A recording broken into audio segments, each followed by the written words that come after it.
Քանի ամիս Արցախը սոված դիմացավ ժողովուրդ ջան։ 9 ամիս, 9 ամիս մարդ կա մինչև իրիկուն ուժինը չի լինում, տրամադրությունը գցում մտնում վատ պոստա գրում։ 9 ամիս Արցախը սոված մնացել է։ Ճանապարհը դուրս բաց էր, համ բաց էր Ադրբեջանից, որ բեռ ընդունեին, բայց իրանց հայկական անվան պատճառով չէին ընդունում։ Սոված էին չէին ընդունում, համ էլ բաց էր դեպի Հայաստան։ Դուք աշխարհում գիտեք մի երկիր, որ 100,000 մարդ մնա տեղում, դուրս չգա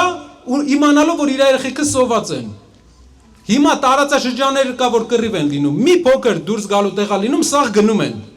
Արցախը 9 ամիս դիմացել է, մեր պես ժողովուրդ, մենք ենք։ Ու կռվել է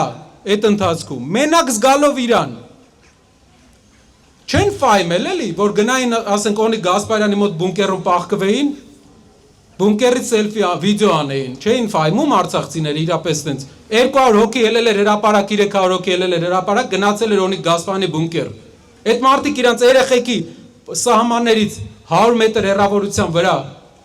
1 կիլոմետր, 2 կիլոմետր հեռավորության վրա 9 ամիս սոված դիմացան, ոնց կարելի է։